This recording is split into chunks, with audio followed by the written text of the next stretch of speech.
E aí pessoal, tudo certo? Sejam todos muito bem-vindos, aqui é o Thiago e nesse vídeo explanarei para vocês um filme de drama e guerra onde veremos um soldado norte-americano por horas tentando escapar da mira de um atirador de elite, tendo como principal proteção um simples e frágil muro em ruínas no meio do deserto iraquiano.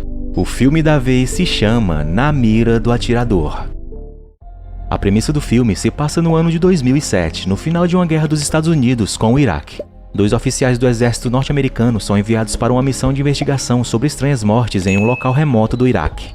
O sargento chamado Matthews, junto com seu soldado observador chamado Isaac, estão há mais de 20 horas vigiando o canteiro de obras de um oleoduto.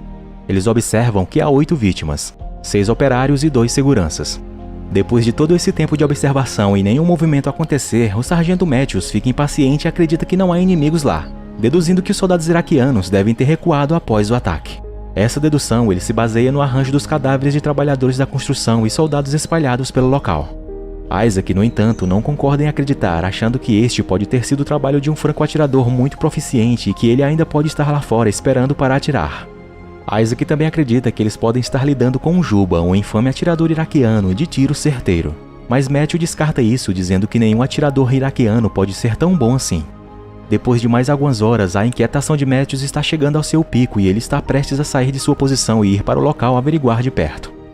Ele reafirma suas crenças, dizendo que não há ninguém lá, e tenta fazer com que Isaac concorde, mas seu observador não consegue se decidir sobre isso, ficando em dúvida se pode haver um atirador profissional por aí esperando que eles deslizem ou simplesmente não haver nenhum de fato.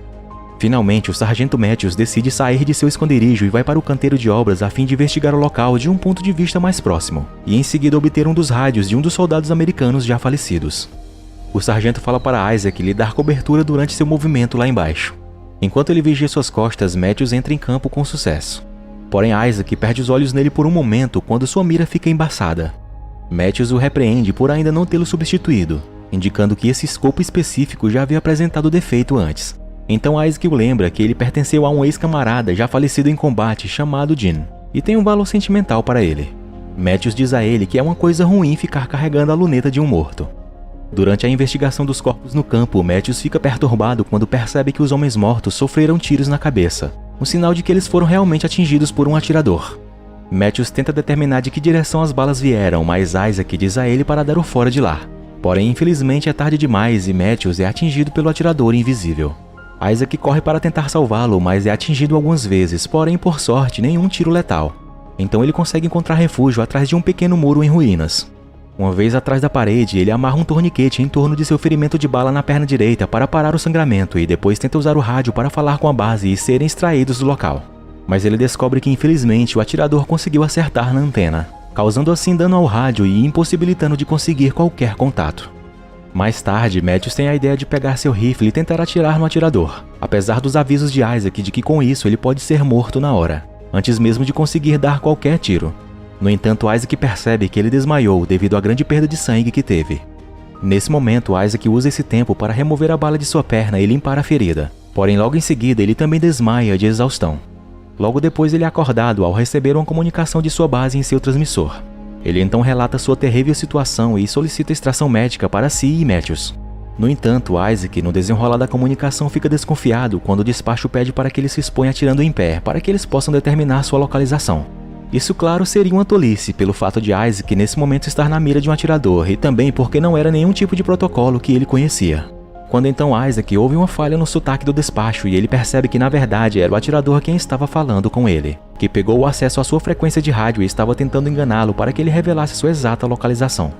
Percebendo que foi descoberto, o atirador então fala que quer ter uma conversa com Isaac e conhecê-lo mais. Ele inicialmente concorda, mas fala para o atirador que já que era ele quem estava querendo conversar, então ele mesmo que começasse a falar. O atirador então começa e diz que é apenas um civil normal. Isaac, enquanto isso, aproveita para tentar calcular onde o atirador pode estar. Depois de ficar impaciente com a conversa, Isaac acusa o atirador de realizar atos autodestrutivos com seus tiros, porque a guerra acabou e as pessoas que o atirador matou estavam apenas trabalhando em um projeto para benefício de seu próprio país na construção de algo que levantaria dinheiro suficiente para reviver a economia iraquiana. O atirador, então, ouvindo isso, ri e diz a Isaac que ele sabe que o dinheiro não é para o povo iraquiano e que a guerra não acabou. Definitivamente não para Isaac agora. Ele continua a escanear a área em busca do atirador, que então lhe diz que é sua vez de compartilhar algumas histórias de família. Isaac, porém, não quer saber mais de falar nada, então o atirador o ameaça dizendo que vai atirar em Matthews. Ele acha que é apenas blefe do atirador, quando então ele cita sobre Dean, o falecido camarada de Isaac, demonstrando saber sobre ele. E é nesse momento que Isaac percebe que o atirador vinha ouvindo a conversa dele com Matthews pelo rádio o tempo todo. A sede bate e Isaac tenta beber um pouco de água, mas vê que sua garrafa também foi atingida. O atirador então revela que ele deve estar com muita sede, pois atirou no seu cantil de água, e que também atirou no rádio naquele ponto específico da antena para cortar sua comunicação com a base e em seu joelho para incapacitá-lo. Isaac, ouvindo isso, se recusa a acreditar que alguém poderia ser tão preciso assim. O atirador também fala que em breve Isaac irá desmaiar devido ao seu ferimento, pois ele o tinha acertado em sua veia poplítea no joelho e que ele irá sangrar sem parar. Isaac, então, ouvindo isso, começa a ficar desesperado e com muita raiva. Depois passa um tempo tentando encontrar o atirador e determinar que tipo de arma ele estava usando.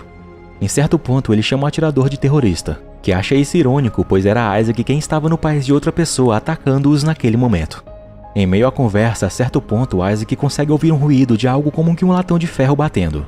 Então ele usa seu monoscópio e vê o vento balançar um pedaço de chapa de ferro em uma pilha de lixo à sua frente e percebe que encaixava visualmente exatamente no mesmo tempo das pancadas de som que estava ouvindo no rádio enquanto conversava com o atirador. Isaac então acha que realmente se tratava de um profissional, pois não tinha como alguém ficar lá por tanto tempo se não fosse um. Ele acredita fortemente que o atirador é de fato o famoso Juba, um atirador mestre que estava aterrorizando os soldados americanos já há algum tempo, fazendo suas vítimas e nunca sendo encontrado. Mas ouvindo as palavras de Isaac, o atirador descarta isso. Porém, Isaac determina também que ele com certeza foi treinado pelo exército americano e depois usou as habilidades que aprendeu com eles para atraí-los. Porém, novamente o atirador discorda, afirmando que ele só está atacando quem o atacou primeiro. Alguns momentos depois, Isaac tenta inutilmente usar o seu capacete para atrair algum disparo do atirador, onde assim ele poderia conseguir saber a localização exata dele. Mas obviamente isso falha terrivelmente.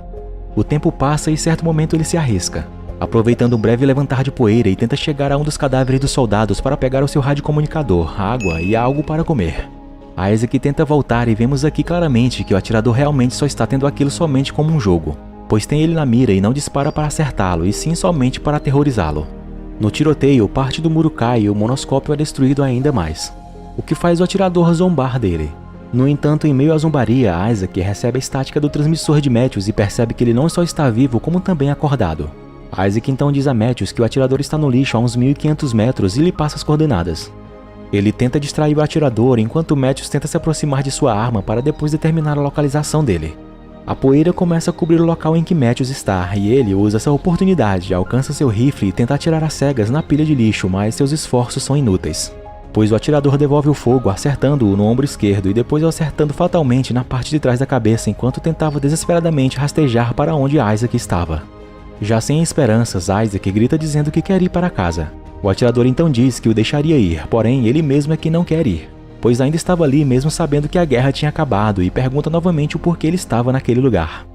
Isaac, já em desespero, revela que ainda está no Iraque porque foi ele quem na verdade matou Jim, o dono do monoscópio, dizendo que tentou acertar um atirador inimigo, mas errou e o tiro foi fatalmente direto em Jim, seu companheiro, e teve que mentir para todos sobre isso. Algum tempo depois, o rádio de Isaac intercepta a comunicação entre seu capitão e alguns dos outros soldados norte-americanos, mas por causa do dano em seu rádio ele não consegue se comunicar com eles. É nesse momento que ele ouve o atirador falando com seu capitão, se passando por ele, Isaac, dando sua localização, e então os soldados informam que chegarão dentro de 1 hora e também lhe passam o local exato onde irão pousar. Isaac, impotente, ouvindo o atirador se passar por ele, imagina o tanto de vezes que ele já deve ter feito isso e quantos ele já matou com essa emboscada. A cena muda e vemos Isaac acordar com um corvo que estava bicando suas feridas. Nesse momento, ele então tem a ideia de pegar o rifle de Matthews. Depois de pegá-lo, ele se prepara para tentar atirar no atirador que já não estava mais se comunicando pelo rádio. Nesse momento, ele percebe helicópteros se aproximando da área. Então tem a ideia de empurrar a parede que o estava protegendo. Depois que ela cai, Isaac aponta o rifle para a pilha de lixo esperando o momento certo. Quando então o atirador dispara, mesmo sem ter uma boa visibilidade de Isaac devido à poeira da parede caída, e assim revela sua localização exata. Isaac agora tem um alvo. Ele atira, mas não consegue determinar se atingiu de fato. Ele então arrisca e fica de pé em sua posição e nada acontece, assim fazendo-o imaginar que conseguiu acertar de fato no atirador. Momentos depois, o helicóptero pousa e os soldados vêm em seu auxílio, colocando-o numa maca e o levando para o helicóptero. Ele tenta avisá-los sobre o atirador, mas estava muito fraco para falar adequadamente. Os soldados cuidam do ferimento de Isaac e assim que eles passam por cima da pilha de lixo, o atirador ataca atirando no helicóptero e matando alguns soldados. Isaac tenta avisá-los que o atirador está no lixo, porém é tarde demais. Mas alguns tiros e o helicóptero cai, matando todos a bordo. Na cena final, a base tenta contato com soldados, porém quem fala é o atirador, que novamente pede ajuda para uma outra equipe de resgate armando uma nova emboscada. Obrigado por assistir e se gostaram, por favor, deixem aquela força com seu like e sua inscrição aqui no canal para mais vídeos como este. Fiquem todos com Deus e até a próxima. Fui!